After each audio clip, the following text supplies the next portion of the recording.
नमस्कार सर। मैं मोहम्मद असलम। आप देख रहे हैं world real reaction YouTube channel. अगर आपको हमारी वीडियो अच्छी लगे चैनल को ज़्यादा से ज़्यादा लाइक शेयर और सब्सक्राइब करें। कन्वर्टेड गोरे मोमिन का अमेरिका के में कारनामा। अच्छा जी, क्या इसने कर दिया भाई?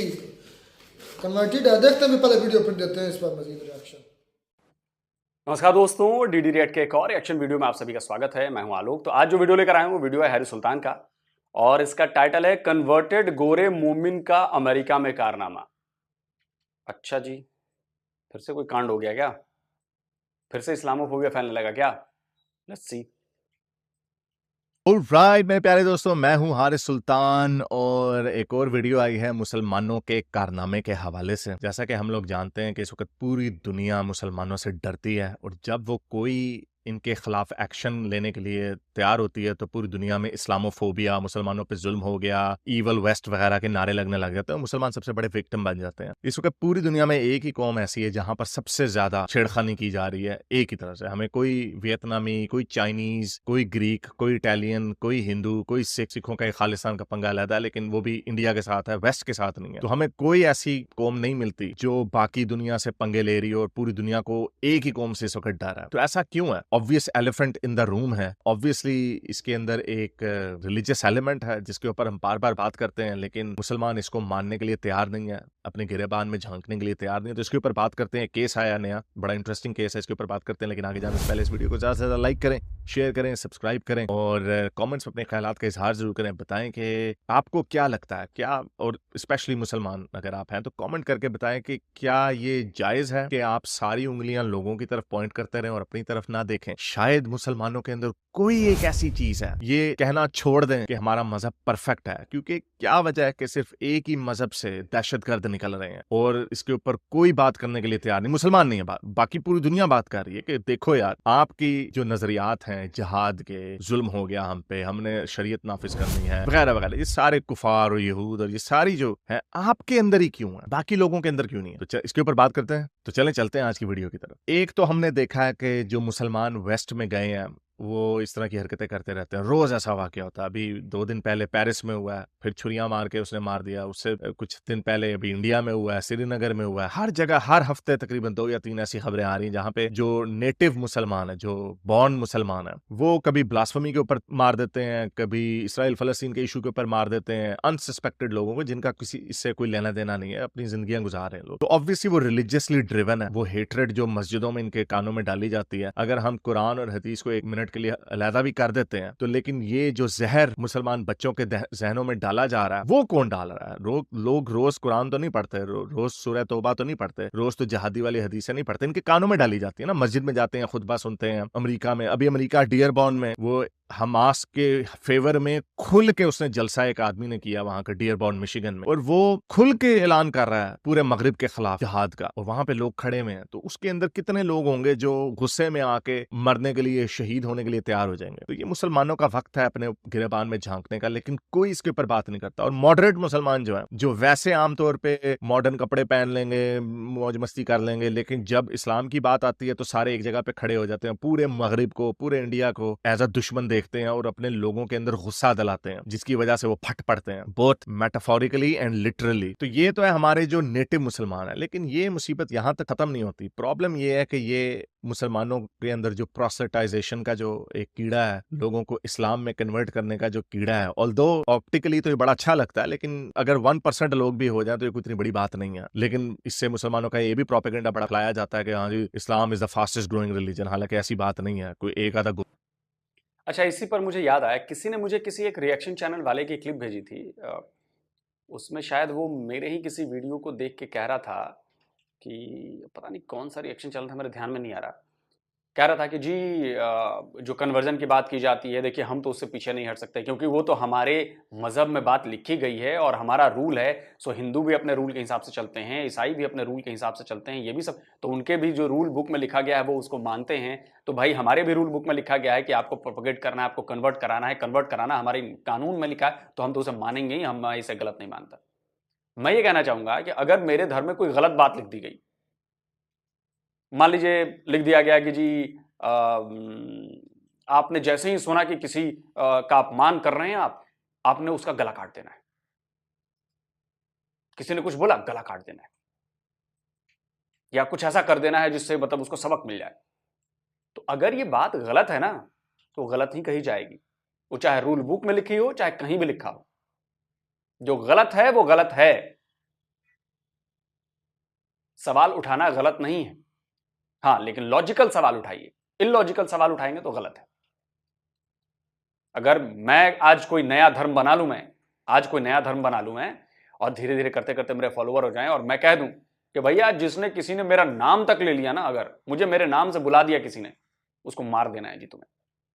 आज से 3000 साल बाद, 2000 साल बाद लोग मेरी कही इस बात को कहें कि नहीं, कह के गए हैं कि अगर इनका नाम लिया गया मार देना है, और मेरे लिए वही सच है। तो ये रबिश है। इससे ये बात सच नहीं हो जाएगी कि 2000 साल पहले कोई कह के गया है कि ये काम करना है तो बात आज भी सच्ची हो। अगर आप ऐसी चीजों को फॉलो करते हैं तो माफ कीजिएगा, आप पर सवाल उठेंगे, आप पर सवाल उठेंगे। हमारे यहां भी कई चीजों में प्रॉब्लम थी, हमने उसको ठीक किया और कर रहे हैं। जैसे जैसे प्रॉब्लम आती है हम उसको ठीक करते हैं। हम रिजिड नहीं होते कि नहीं नहीं नहीं नहीं नहीं नहीं, नहीं। आज से हजारों साल पहले ये बात कह दी गई है, हम तो उसी को मानेंगे। ये फर्क है, समझिए। और आपको दिखा देते हैं तो कहते हैं हाँ जी देखो जी हमने कितने गोरे, लाखों गोरे कन्वर्ट हो रहे हैं इस्लाम में। ऐसी बात नहीं है, लेकिन हो रहे हैं, इसमें भी कोई डिनाई करने की बात नहीं। तो अभी एक लास वेगस जो अमेरिका का शहर है, सिन सिटी जिसे कहा जाता है, वहां पे एक वाकया पेश आया कि एक 16 साल का गोरा बच्चा जो अभी कुछ 4-5 महीने पहले मुसलमान हुआ, उसको पकाया गया, जिहाद के लिए उभारा गया, उसके जहन में जहर उगला गया मगरिब के खिलाफ, यहूदियों के खिलाफ और पूरी दुनिया के खिलाफ। तो उसने गुस्से में आकर, 16 साल का बच्चा, अब बताएं अगर आप लोग कहते हैं हम जी लोगों को इस्लाम की तरफ रागिब करते हैं, इस्लाम की प्यारी प्यारी बातें बताते हैं, तो 4 महीने में वो फटने के लिए तैयार हो गया। तो ये खबर वेगस अमेरिका से आई कि एक ये 16 साल का लड़का अभी मुसलमान हुआ और उसने सोशल मीडिया के ऊपर ये पोस्ट डाल दी कि अस्सलाम वालेकुम, मैं यहाँ पे अनाउंस करने जा रहा हूँ, ये मैं इसको कोट कर रहा हूँ, ये मैं नहीं कह रहा, ये उसको कोट कर रहा हूँ, मैं यहाँ पर अनाउंस कर रहा हूँ कि मैं अकेला खुद सर ही लोन वुल्फ किस्म के वेगस के अंदर ऑपरेशंस करूंगा जो अल्लाह मियाँ के दुश्मन हैं उनके खिलाफ, और मैं आप लोगों की दुआ, जीत की दुआ का मुंतजर हूं, और मैं दाइश का सपोर्टर हूं, और मैं सारे यहूदियों को फुड़का दूंगा इस सिटी में। तो उसने ये पोस्ट डाली सोशल मीडिया पे, ऑब्वियसली वायरल हो गई बड़ी जल्दी से। तो उनकी पुलिस हरकत में आई, उन्होंने फौरन ही घंटों के अंदर ही उसके घर पे हमला कर दिया, और उन्होंने वहां पे देखा कि उसके पास बम बनाने का मवाद भी था, इंस्ट्रक्शंस थी, मैनुअल्स थी, दाइश का बहुत बड़ा फैन था, पूरा प्रोपेगेंडा जो ये किया जाता है, जो हम आपको बार बार बताते हैं कि जहर इनके जहनों में डाला जाता, और वही जहर उसके जहनों में डाला हुआ था और वो फटने के लिए तैयार था। तो उसको अरेस्ट कर लिया और अब उसके ऊपर उन्होंने चार्जेस डालने हैं। लेकिन अमेरिका में कवानीन थोड़े यूरोप से बेहतर है, ज्यादा सख्त है, तो जाएगा कुछ सालों के लिए अंदर। लेकिन पॉइंट यही है कि जब हम आपको ये बार बार बात बता रहे हैं, जब ये शक्ल इस्लाम की आ रही है, तो जो लोग कहते हैं कि इस्लाम में इस तरह की बातें नहीं है, तो वो लोग क्यों नहीं इसके ऊपर बात करते हैं? ये इतना बड़ा वाकया हो गया, लेकिन किसी मॉडर्न मुस्लिम अपोलोजिस्ट ने कोई इसको कंडेम नहीं कर रहा, कोई भी नहीं बात करता। ये सारे अपने रोने रोते रहते हैं, लेकिन अपनी तरफ नहीं देखते। कहो इसको, इस तरह के लोगों को कंडेम करो, बार बार कंडेम करो। हम जैसे लोग हैं जो नाकदीन है इस्लाम के, हम लोग ही क्यों इसको हाईलाइट करते हैं? तो ये वो वजह है जिसकी वजह से गोरे आपसे डरते हैं, और जब वो कोई एक्शन लेते हैं तो आप इस्लामोफोबिया का रोने लग जाते हैं। अब जरा खुद सोचें आप, अभी पाकिस्तान में 17 लाख अफगानियों को निकालने का फैसला किया कि सारे तो शरारतें नहीं करते, सारे तो स्मगलिंग नहीं करते, सारे तो तशद्दुद वाली हरकतें नहीं करते, लेकिन आपने कहा कि हमारे मुल्क में ये लोग गंदे काम कर रहे हैं तो हमने सारों को निकाल देना। क्या गोरे इस तरह नहीं सोच सकते? अभी जैसे मैंने आपको बताया फ्रांस में वाकया हुआ, क्या गोरे गुस्सा नहीं करेंगे? तभी वहां पे राइट विंग जो पॉलिटिकल पार्टीज हैं वो आ रही हैं, और उन राइट विंग के अंदर व्हाइट सुप्रीमेसिस्ट भी हैं जो सारों के लिए खतरा है, जो अच्छे। आपको समझ में आया कि मैं बात पिछले 1 साल से बातें कर रहा हूं, अब धीरे धीरे देखिए वहां तक बात पहुंच गई है, मेरे पॉइंट पे लोग पहुंच रहे हैं। मैंने बोला था ना, जब अफगान वाला क्राइसिस शुरू हुआ था, मैंने बोला था कि देखिए अफगानिस्तान के लोगों के साथ जो कर रहा है पाकिस्तान, कल को बहुत भारी पड़ेगा, पूरी कम्युनिटी को भारी पड़ेगा। क्योंकि जो वजह आप बता रहे हैं उसी वजह को बताकर दूसरे लोग आपको निकाल बाहर करेंगे अपने देश से, और यह होना शुरू हो गया है और बड़े पैमाने पर होगा आने वाले कुछ टाइम में। मेरी बातें याद रखिएगा, कई बातें तो मैं बोलता नहीं हूं, लेकिन कुछ बातें बताना जरूरी होता है। तो पॉइंट दे देखिए, मेरा पॉइंट पहुंच गया, ये बातें हो रही, कार्रवाई हो रही।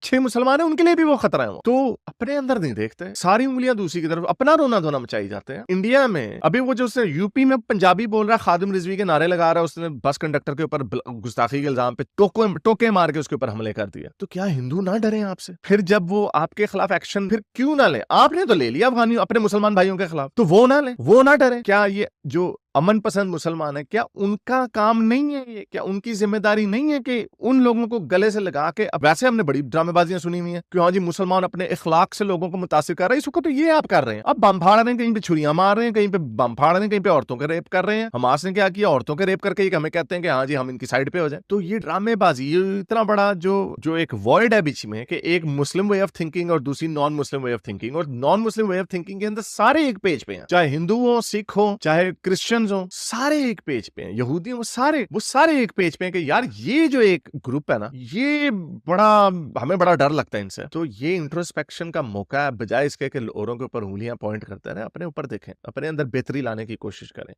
आपके अंदर माना बड़ी अच्छाइयां होंगी, माना आपके कुछ जो ग्रीवेंसेस, जो शिकायत हैं वो सच होंगी, अच्छी होंगी, बेहतर सही होंगी, लेकिन क्या ऐसा मुमकिन है कि आपके अंदर कोई खराबी ना हो? क्या ऐसा मुमकिन है कि आपके अंदर बिल्कुल भी कोई तशद्दुद का एलिमेंट ना हो और ये सारी दुनिया जो आपके पीछे पड़ी हुई है वो सारी की सारी झूठ बोल रही है क्योंकि आपका मजहब बड़ा सच्चा मजहब है और आपके मजहब से वो नफरत करते हैं? क्या यही वजह हो सकती है? इस वक्त यूएन की डेजिग्नेटेड ऑर्गेनाइजेशंस देखें, जो दहशतगर्द ऑर्गेनाइजेशंस है, 95% मुसलमान है। क्या वजह है? हर जगह पे आपका पंगा है दूसरों के साथ। चाइना में पंगा है, म्यांमार में पंगा है, इसराइल में पंगा है, वेस्ट में पंगा है, जो आपको लंदन में 2000 मस्जिदें उन्होंने आपको बना के दी में, फिर भी आपका उनके साथ पंगा है। हर जगह पे आपका पंगा है, इंडिया में आपका उनके साथ पंगा है। हमें ये हिंदुओं के पंगे क्यों नहीं इंग्लैंड में नजर आते? हमें चाइनीज या वियतनामियों के फटे क्यों नहीं नजर आते? उनके ऊपर भी, वियतनामियों के ऊपर इतनी बड़ी जंग वेस्ट ने थोपी थी, जो रेफ्यूजीज थे पूरे इधर ऑस्ट्रेलिया में बहुत ज्यादा वियतनामी आए थे वियतनाम की जंग के बाद। कोई मुझे नहीं नजर आता जो कहता हो कि हाँ तुम लोगों ने हम पे जुल्म किया इसलिए अब हमने बम से फट जाना। कोई ऐसे नहीं करता, सिर्फ एक ही कौम है इसलिए। और ये मेरा एनालिसिस है, इसकी वजह वियतनामियों के पीछे कोई ऐसी आइडियोलॉजी नहीं है। कम्युनिज्म एक होती थी जो लोगों को उभारती थी इस तरह के तशद्दुद के एक्शंस के ऊपर, लेकिन वो खत्म ठप हो गई। लेकिन मुसलमानों की जो ये आइडियोलॉजी ठप नहीं हो रही, वो इसलिए क्योंकि अनफॉर्चुनेटली आपके मजहब के अंदर है दारुल हर्ब, आपके मजहब के अंदर है कि आपने काफरों को मुसलमान करना, पहले दावत दे के करो, फिर चाहे जंग करनी पड़े तो जंग से कर लो। ये आपकी आइडियोलॉजी के अंदर है, लेकिन आप लोग इसको मानने के लिए तैयार नहीं है। तो देखें अपने अंदर करेक्शन करने की कोशिश करें। हर वक्त सारा इल्जाम दूसरों के ऊपर डालना ये कहीं की कोई अक्लमंदी नहीं है, और इसीलिए आप हंसते रहेंगे। मुझे लग रहा है कि ये गोरे जो है, जो व्हाइट सुप्रीमेसिस्ट हैं, जो लिबरल लोग जो हैं, जो लेफ्टिस्ट वोकिस्ट लोग हैं, जिनको आप लोग बड़ा पेलते हैं, राजे रूजे जैसे, वो सबसे बड़ा डिफेंस है मुसलमानों के लिए, एंटी रेसिज्म के लिए, एंटी बिगेटरी के लिए, एंटी मुस्लिम इमिग्रेशन के खिलाफ सबसे बड़ा जो डिफेंस है वो लड़ते हैं मुसलमानों के लिए। लेकिन जो उनके इसके बरक्स, जो उनके व्हाइट सुप्रीमेसिस्ट या कंजर्वेटिव्स लोग हैं, जो नेशनलिस्ट लोग हैं, वो आपको निकालने के चक्करों में है। गिर्त वल्डर आया उधर, मेलोनी आई इटली में, लपेन जो है, मरीन लपेन, वो फ्रांस में आपको बड़ा बुरा लगता है मैक्रोन, जो उसके ओपोनेंट है, जो उसकी जो पॉलिटिकल ओपोनेंट है, आपको पता है वो क्या कहती है? वो कहती है मैंने सारे मुसलमानों को निकाल देना, मैंने सारी मस्जिदें बंद कर देनी है। और मैक्रोन जो है बड़ा मुनासिब आदमी है, वो सिर्फ जो इस्लामिक रेडिकलिज्म है उसके खिलाफ वो बात करता है, लेकिन आप लोगों के लिए वो भी दुश्मन है। तो इमेजिन करें आगे बाद में कौन आने वाला है। और ये जो शिफ्ट है राइट की तरफ आता चला जा रहा है, और आपको ये बड़े बुरे दिन आने वाले हैं अगले 5-10 सालों में। लेकिन मुसलमान है कि वो अपने अंदर देखते ही नहीं, गिरबान में झांकते ही नहीं। उम्मीद करता हूं आज की वीडियो आपको पसंद आई होगी। इसको लाइक करें, शेयर करें, सब्सक्राइब करें और कमेंट्स अपने ख्यालात का जरूर इज़हार। चलिए वीडियो खत्म हो गया, और बड़ी पॉइंट की बातें की हैं हारिस भाई ने, बहुत पॉइंट की बातें की। ठीक है, इनके कुछ वीडियोस हैं जिन पर शायद हो सकता है मैं अग्री नहीं करता हूं, लेकिन देखिए वो डिबेटेबल है। ये जरूर नहीं कि मेरी सारी बातों को भी वो अग्री करें। कुछ उनके पॉइंट्स हैं, कुछ मेरे पॉइंट्स हैं, कई सारे पॉइंट्स पर हम एक जैसा सोचते हैं, कई सारे पॉइंट्स पर हमारे विचार अलग हैं। लेकिन देखिए जो एक पॉइंट है जिसपे हम दोनों के विचार एक हैं, वो है रेडिकलाइजेशन। मैं बार बार ये बात कह रहा हूं कि मुसलमानों के लिए पूरी दुनिया में मुश्किलें बढ़ रही हैं, और ये सिर्फ इसलिए बढ़ रही हैं क्योंकि आप लोग रेडिकल हो, और दूसरी इसलिए बढ़ रही है कि जो रेडिकलाइजेशन को पसंद नहीं करते, जो अमन पसंद मुस्लिम हैं, वो चुप हैं, वो बोलते नहीं हैं। उनको लगता है छोड़ो यार, जो हो रहा हो ना, मैं अपना चुपचाप काम करूंगा, चुपचाप रहूं। आपको बोलना पड़ेगा। आप नहीं बोलेंगे तो आप भी उसमें पिसेंगे, यकीन मानिए। प्रॉब्लम हो रही है, ये पूरी दुनिया में नजर आ रहा है। और इन्होंने बात की वो डच वाले की, ग्रेट वाइल्डर्स की। अभी मैं किसकी, कमर चीमा के साथ साजिद तारड़ साहब की बातचीत हुई थी। मैं कुछ बोलूंगा तो आप लोगों को बुरी बात लगेगी, क्योंकि मैं भी लगातार ये बोलता रहता हूं कि आप लोग मुसलमान कंट्री में माइग्रेट क्यों नहीं होते हो? आपको क्यों यूरोप जाना है? आपको क्यों कनाडा जाना है? आपको क्यों अमेरिका जाना है? आप मुसलमान कंट्रीज में जाइए। तो लोगों को बड़ी बुरी बात लगती है, ऐसा कैसे, ऐसा कैसे। मैं नहीं बोलूंगा, साजिद तारड़ साहब बोल रहे हैं, सुनिए उनको। लेकिन चीमा साहब, मेरा एक क्वेश्चन मार्क है। मुस्लिम इमिग्रेशन ने आज तक सबसे पहले तो मैं ये पूछना चाहूंगा कि मुसलमान जो हैं वो वेस्टर्न कंट्रीज में लेने के आते हैं। अमेरिका जिस कंट्री में मैं यहां बैठा हूं, इसे क्रिश्चियन कंट्री। मुझे अगर इनके सिस्टम के साथ इख्तलाफात हैं, मुझे अगर क्रिश्चियनिटी से इतनी नफरत है, मुझे अगर जूदाइज्म से इतनी नफरत है, what the hell I am doing here to begin with. ये मैंने क्वेश्चन हर मुसलमान से यहां पूछा है, कोई जवाब सेटिस्फैक्टरी नहीं। कहते हैं जी हम मेहनत करने आए, मजदूरी करने आए, तो सऊदी अरब जाओ, जाके उसे जुतियां फ्री खाओ नालों नहीं। आपको पता ही है सऊदी अरेबिया के लिए आपके लिए मखसूस अल्फाज है वहां, उनके कल्चर में, उनकी जबान में आपको गरीब मस्कीन कहा जाता है आपको। तो फिर आप वहां जाए मजदूरी करनी है, तो आप यहां क्या लेने आए? ये तो क्रिश्चियन कंट्री। मैं चीमा साहब यहां लॉ स्कूल गया था, तो मेरे लॉ प्रोफेसर बताते थे कि यहाँ के रिलीजन के, यहाँ पे लॉ इनके कावानीन के ऊपर कैथोलिक रिलीजन की ठाप है। तो फिर यहां आप लेने क्या आते हैं? अब आपने रहना इन मुल्कों में है, लेकिन इंटीग्रेट नहीं करना। आपने बर्तानिया को बैंकरप्ट कर दिया 8-8 बच्चे पैदा करके, वहां पे काम नहीं करना आपने, इंटीग्रेट नहीं करना आपने। तो चीमा साहब, उनका कसूर है कि आपका, अगर आपका कसूर है, आपने पेरिस को क्या दिया है आज तक? वहां पे मुसलमान इमिग्रेट, मेरा ये क्वेश्चन मार्क है। मेरे साथ कोई बंदा डिबेट करे, मैं ये चैलेंज करता हूं, आपकी मुस्लिम इमिग्रेशन ने दुनिया को अभी तक दिया क्या है?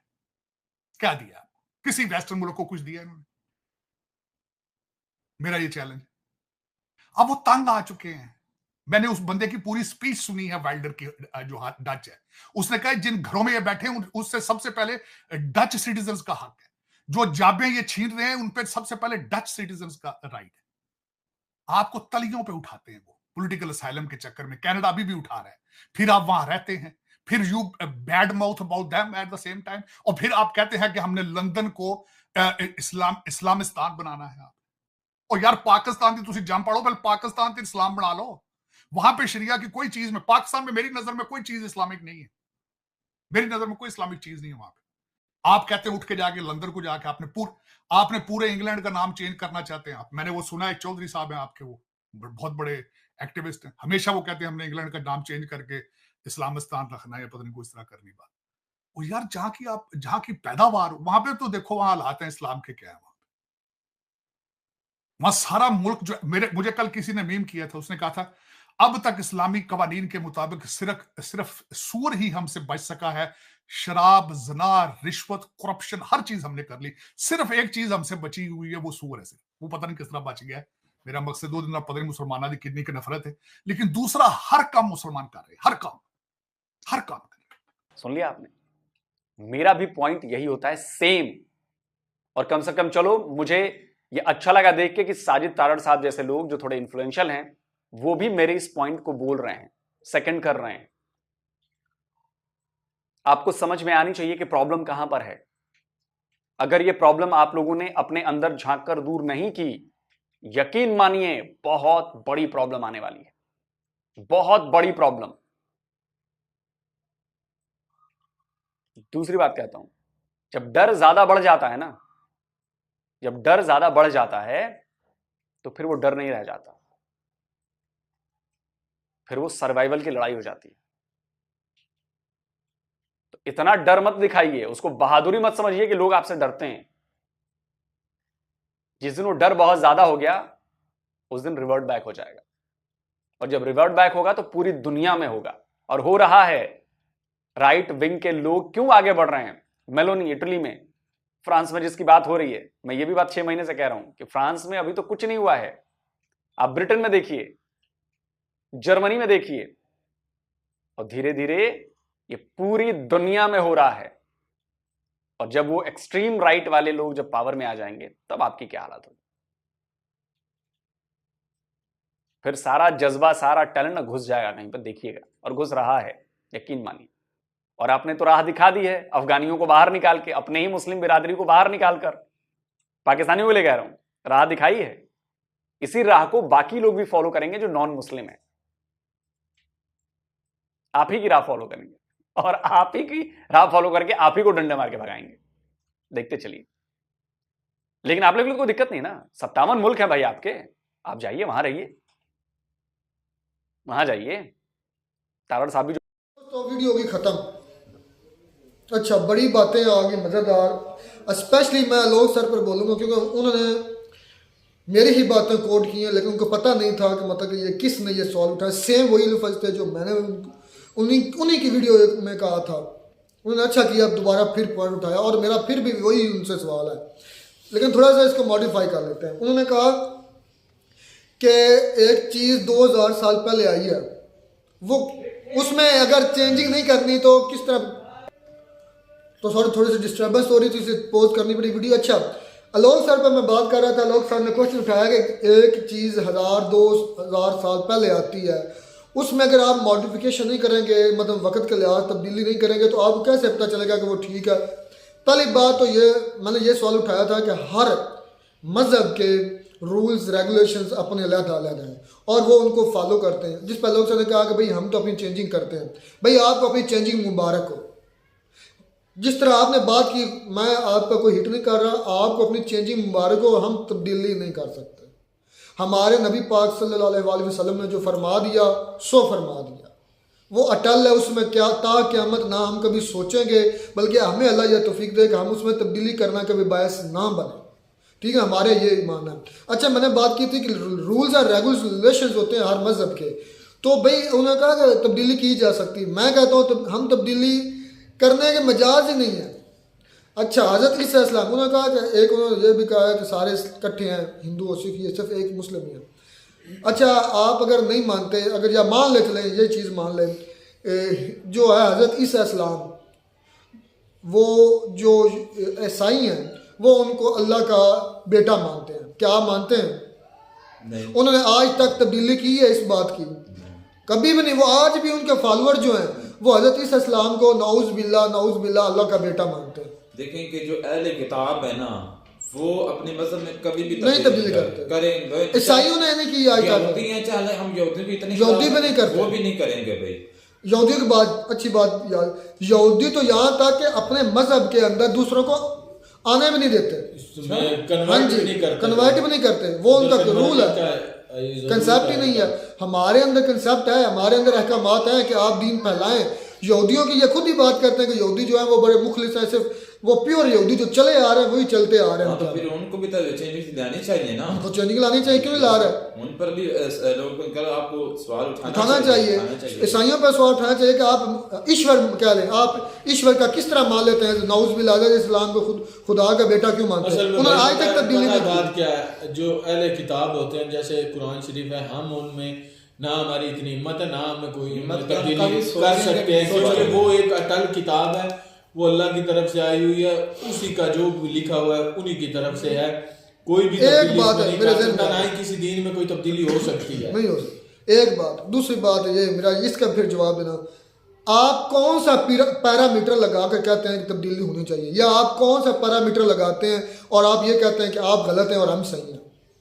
आपके पास कौन सा पैरामीटर है, या किस पैरामीटर पर तमाम मज़हब को आप एक पैमाना दे देना? लोग सर आपसे ये भी कहता हूँ, आप कोई पैमाना दे दें, कोई पैरामीटर दे दें कि यह पैरामीटर है, इस पर तमाम मज़हब को तोला जाए, जो इस पर खरा उतरा वो सच्चा दीन है। बाकी जो आप कैसे कह सकते हैं कि इस्लाम जो नऊज़ बिल्लाह वो नहीं सही नहीं है, उसमें तब्दीली होनी चाहिए? या मैं कैसे कह सकता हूँ कि हिंदुइज़्म जो है वो मतलब उसमें तब्दीली होनी चाहिए? या मैं कैसे कह सकता हूँ कि ईसाइयों में तब्दीली हो? मुझे कैसे पता कि वो सच्चे हैं कि झूठे हैं?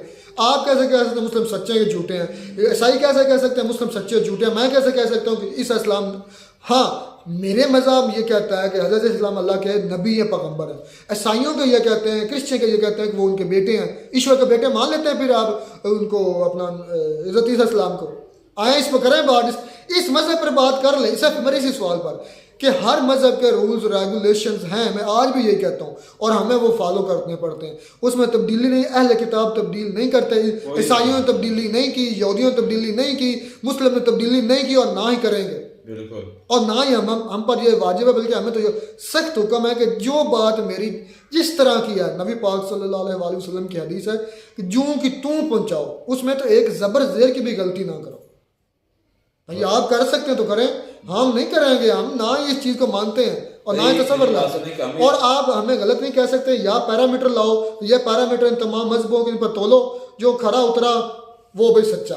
नहीं भी देखें कि इस तरह किसी के मजहब को कहना वो ठीक नहीं, आपके मुताबिक ठीक है, आपका तो आप करें, हिंदुइज्म में तब्दीलियां कर रहे हैं तो करें तब्दीलियां। हम तो भाई कभी इस बारे में हमने ना कभी सोच इस तरह की आई है तब्दीली की, ये भी जो हमारे मजहब में ये मसला ठीक है ये गलत, कभी माइंड में नहीं आया। और हाँ अल्हम्दुलिल्लाह कभी ऐसा आएगा नहीं।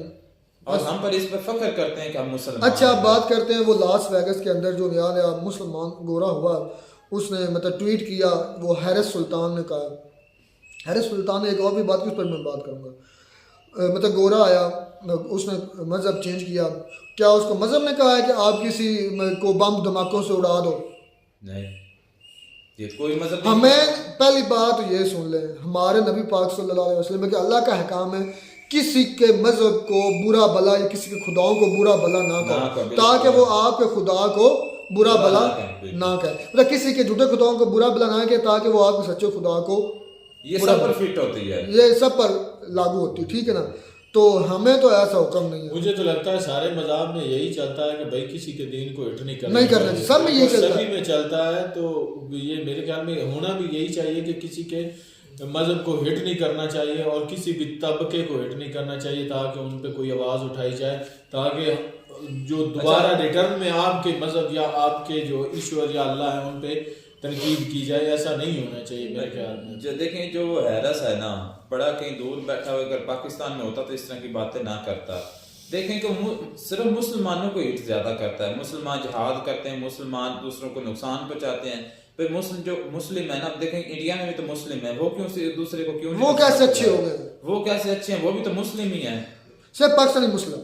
उन पर ये बात क्यों नहीं करता, या उन्होंने कभी किसी को नुकसान पहुंचाया, वो भी तो मुस्लिम है, उनको सवाल उठाना चाहिए। हेलो यार ये भी है ना कि देखे जर्मनी के जो हिटलर है उन्होंने यहूदियों का इतना कत्ले आम किया, उसके बाद अमेरिका ने हिरोशिमा और नागासाकी वहां क्या वो दहशतगर्द नहीं है? तो उनको ना ही तो दहशतगर्द कहते हैं, ना ही उनको कहते हैं कि वो भाई जो है अपने जो उनका दीन है वो उनका दीन गलत है। क्योंकि जो भी जिसका भी लिंक अगर थोड़ा सा मुसलमानों के साथ हो जाए तो ये कहते हैं कि ये सारा जो है मुसलमान सारे 60 लाख कमो बेशाम अगर गलत नहीं है 60 लाख यहूदी कत्ल किए थे हिटलर ने, जो कि ईसाई था, एक ही दिन में। उसमें नहीं एक दिन में नहीं है भाई, एक दिन में नहीं। अच्छा वैसे मतलब हाँ एक दिन में नहीं, टोटल एरिया आपने टेन्योर की बात करें तो 60 लाख लोगों को उन्होंने मौत के घाट उतारा था। थोड़ी सी फिक्र नहीं है बहुत, तो वो क्यों नहीं टेररिस्ट? फिर हिरोशिमा नागासाकी पर बॉम्ब गिराए अमेरिका ने, वो भी ईसाई थे, वो क्यों नहीं टेररिस्ट? और उसके बाद जो अफगानिस्तान में इन्होंने जुल्म किया, इराक में उन्होंने जो अमेरिका ने जुल्म किया वो दहशतगर्द। अभी फलस्तीन तो मुसलमान दहशतगर्द, अभी फलस्तीन की जो जमीन हथियार हैं यहूदी जो है वो टेररिस्ट क्यों नहीं है? सबको पता कि उनकी जमीन नहीं है। लोग अंकल आपको चाहिए कि आप सबको काउंटर करें, सबका जवाब दें, सबको पूरी दुनिया में देखें, सिर्फ पाकिस्तान को मत देखें कि पाकिस्तान में ये हो रहा, पाकिस्तान के मुस्लिम ये कर रहे हैं। आप फिर सबको एक एंगल से देखें ना, आपको मुख्तलिफ एंगल से क्यों देखते हैं?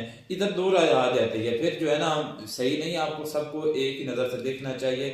और जहाँ तक मज़हब की बात है तो वो भाई हम अपने मज़हब को कभी भी नहीं, उसमें कभी जो है ना उसमें डिफरेंस लाने की कभी कोशिश, अहले किताब कोई भी नहीं करता, कोई भी नहीं करता। अहले किताब से मुराद है ईसाई, अहले किताब से मुराद है यहूदी, अहले किताब से मुराद है मुस्लिम। आप पता नहीं इनकी अपनी बुक्स इनकी भी होंगी, लेकिन हम उनको अहले किताब ये जो है इनको मानते नहीं, बुक्स नाजिल हुई हैं तो उनमें तब्दीली नहीं आ सकती ना। वो करते हैं जाके चैलेंज है मेरा कर लेना चेक, ईसाइयों को तब्दीली की है, ईसाइयों को ये अकीदा है ईसा इस्लाम अल्लाह के बेटे हैं, नाउज़ बिल्ला, उनको तब्दील करके दिखाना, इस पर चैलेंज है, कहते हो चेंज करनी चाहिए। फिर चैलेंज है यहूदी जो कर रहे हैं उनको तब्दील करके दिखाना। यार मुस्लिम भी क्यों, और खुसूसन पाक मुस्लिम पाकिस्तान मुस्लिम, हिंदुस्तान के अंदर भी तो मुसलमान हैं, क्या वो अच्छे हैं? अगर हम गंदे हैं तो वो भी तो गंदे, वो भी तो मुसलमानों के में से हैं। बल्कि पाकिस्तान से आई थिंक हो सकता है ज़्यादा मुस्लिम उधर परसेंटेज कम हो, लेकिन टोटल तादाद ज़्यादा हो। फिर हिंदू कह रहे हैं, वो हैरिस कह रहा है जी हिंदू सिख ईसाई यहूदी सारे इकट्ठे हैं, मुस्लिम एक। पहली बात वो खुद एक्सेप्ट कर गया दुनिया में सबसे ज़्यादा तेज़ी से। फिर इस पर भी चैलेंज आ जाए, कोई हैरिस जैसा कोई लौंडा लपाड़ा और आ जाए, बेगारत कोई आता है तो आ जाए, मैं करता हूँ उसको ओपन चैलेंज। अलोक सर को भी ओपन चैलेंज तो दिखा दो कुछ सबसे ज़्यादा कौन सी मजहब बढ़ रहा है, हाँ यहाँ से कहेगा जी कन्वर्जन नहीं है, कन्वर्जन नहीं है, कन्वर्जन। और भाई आपका हुक्म अलग है, हमारा हुक्म अलग है।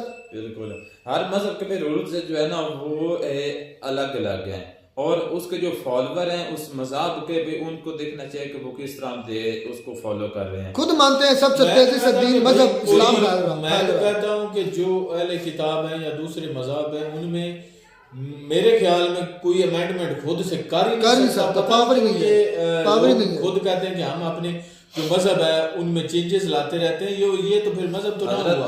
ये फिर वो इसका मतलब है, मैं सॉरी टू से दैट, जिस आलोक सर ने भाई जाकर वीडियो चेक गौर से देख लेना, आलोक सर ने कहा कि भाई हमने तब्दीलियाँ की हैं, तो मैं ये बात तो नहीं करना चाहता, मजबूरी बन के उनको काउंटर करने के लिए।